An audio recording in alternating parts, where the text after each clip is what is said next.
My favorite conversations are the ones without words. You catch me staring and know the things that are on my mind. How could anything so perfect be before my eyes tonight? You're my sole motivation.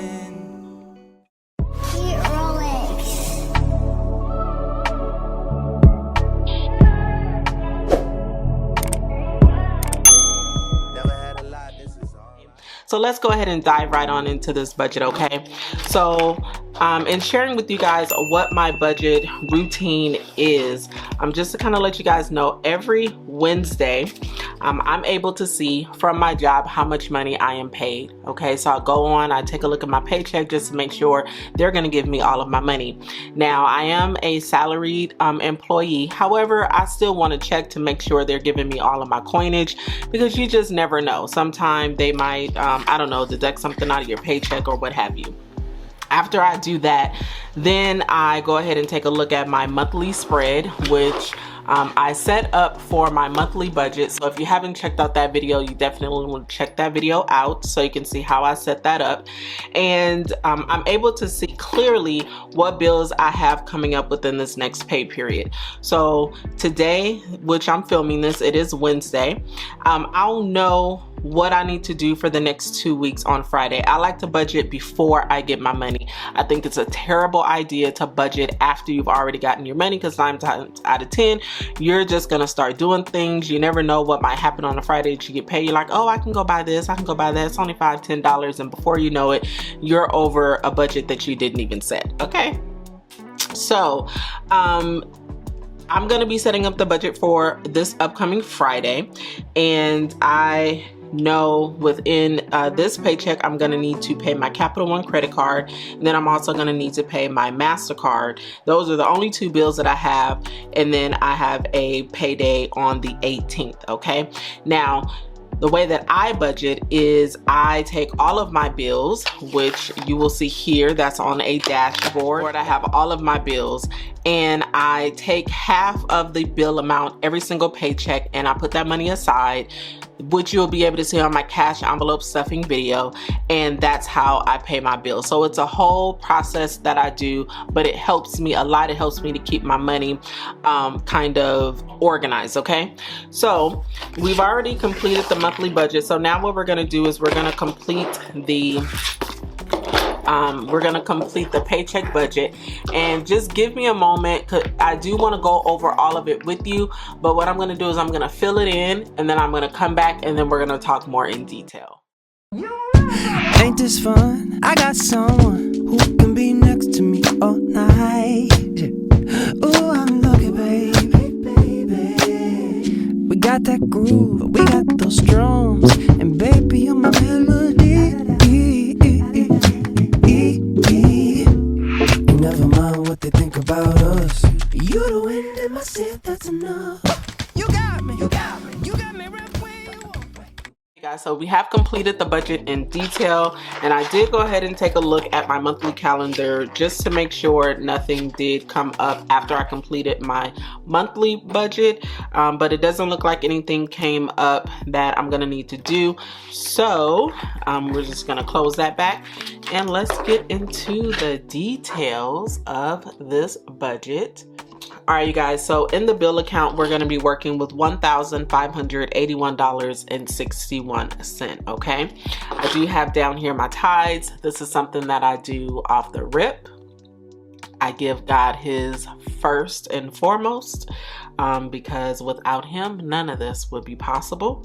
I do have my mortgage that goes directly over to my mortgage account, and I do not talk about the dollar amount for that, but I like to put it here just so that I can let you guys know that it's very important that you do these, well, that you give your tithes if you are a believer. And then as far as your mortgage, you want to make sure you're paying your mortgage and your rent, okay? So for my HOA, that's going to be $140. This is something that I take out every single time that I get paid, and I put it off to the side. I make the payment with my credit card, and I pay the credit card off with all of my bills actually here, okay? My cell phone bill did drop by $10. So I'm paying $70 instead of $90. So I'm sorry, that's more than $20. So I'm paying $70. So I only need to take out $35 now. ADT, this is my security system, and the security system is $35 per paycheck. Gas is $50. Now my gas is actually more than what I thought it was here. I have my gas as $40, but because it's the wintertime and you guys, the winds are crazy where I live. We have something called the Santa Ana winds, and you guys, like, I even have a story about the wind. I thought somebody stole all of my front door decor.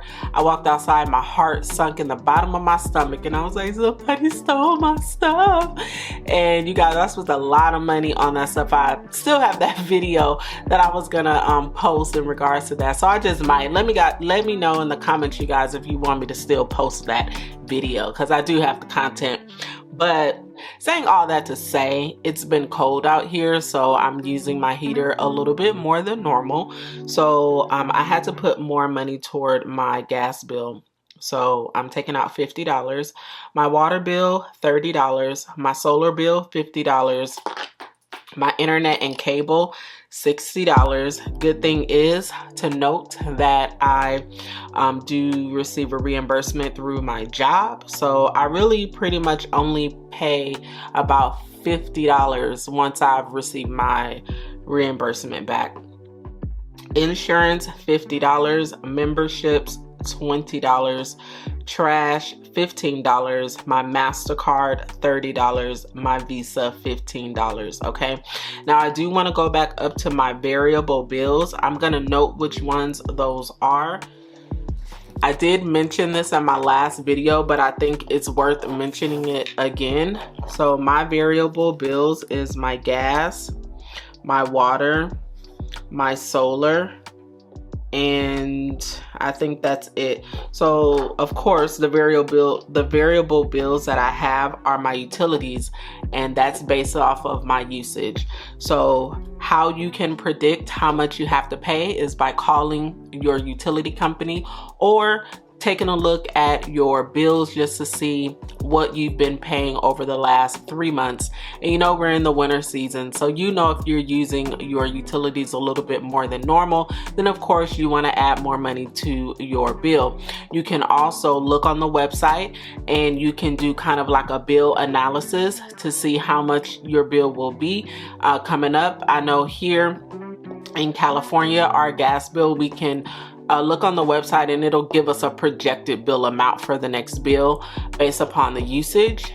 If you don't have that tool, which I believe you should have it, you can just call customer service, okay?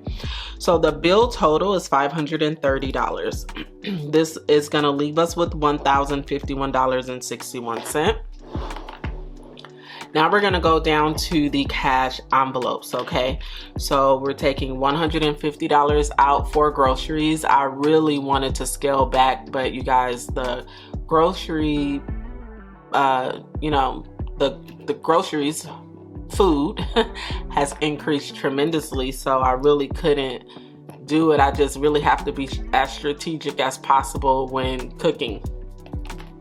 I am doing a no eating out challenge this month. I'll tell you by the end of this budget, you'll know why, because I need to scale back. I'm feeling broke. Toiletries, $30. Household, $30. Gasoline, $120, you guys. So my envelope total is $330. That leaves us with $721.61. Going up to sinking funds. So you guys, I have a lot of sinking funds. Look at all these sinking funds I have. But honey, I was only able to contribute to the ones that I felt are priority right now, which is medical, which medical is really not even a priority, but I just want to continue to contribute to that envelope. Car registration, job petty cash, home maintenance, shutters, and 1 month ahead. So let's talk about some of these in detail. So the shutters. So I know I told you guys, I think in my last video, that my shutter, I only had like $100 and something to put toward my shutters. Well, you guys, I was looking at the wrong paper. I was looking at something else, and I actually have to put 200 and I think 50 some odd dollars by the middle of March to pay off the shutters. So I took the amount and I divided it into my next 4 paychecks. So it was either the next 4 or the next 3. Let's see. I think it was 4, because the total amount of the shutters ended up being $654, and we already have $370 in the sinking fund for it. So that left us with $284, and then I divided that by 4 paychecks, so $71 I have to save per paycheck. So by the time they come and install the shutters, I'll have all the money to pay, and that's just for 3 shutters, okay? But we're getting it done, we're making progress, and really that's all that I want to know that we're doing. And then the 1 month ahead. So you guys might remember a couple videos back, I was doing a 1 month ahead and I had it in my account. Well, you guys, that money, a lot of it, the majority of it is gone. Just, you know, spending, and then, you know, I had an unexpected bill that I had to pay. So I'm starting from scratch again. And the way that I'm gonna do it this time is I'm gonna put it in a cash envelope, because I want you guys to do it with me. I want you to be able to see me saving for the 1 month ahead, and you can do it too, just so that you can know sometimes small amounts, well, not sometimes, in all cases, small savings adds up. So I want you to know that it might take a while, but we're working toward and we're making progress. In another video, I'll talk about how much the 1 month saving is, so that, or 1 month ahead is, so that we know exactly what we need to contribute to that envelope. But for right now, we're just gonna start with $20. And then we have our savings challenge, $25 that we're gonna put toward that. And then we're left with $550.61. So you guys, I feel broke, okay? I just want to cry, but I'm not going to cry, because I know this is the reason why people don't complete their budgets, because they absolutely feel defeated at the end of the month. But I want you to take on a different approach. I want you to know that if you don't have enough money, that there are things that you can do to generate more money. One, you can remove some things, take some things out of your budget. That's how you can find money. 2, you can pick up a side hustle and start selling things on the side. Maybe sell some old clothes, or, you know, something that you're not using that you can make some money from. Do it that way. You can sell your product, your own product. I mean, there are many things that you can do, and we're definitely going to talk about that in another video. But don't let a tight budget make you feel defeated, okay? Mira, first of all, what you're not gonna do is do that. And I'm only saying that, you guys, because I definitely felt defeated at the end of this budget. I felt defeated. Just because I've been budgeting for a long time, it doesn't mean that I still don't get feelings about money. Thank you guys so much for hanging out with me until for this video. If you made it to the end, if you can leave down in the comments, "We got this." Leave that in the comments and let me know that you watched the entire video. But it has been a blast hanging out with you guys. And like I always tell you, go be great. Peace out. Just pulled up to the house. Don't feel like getting out. I'ma just lay back.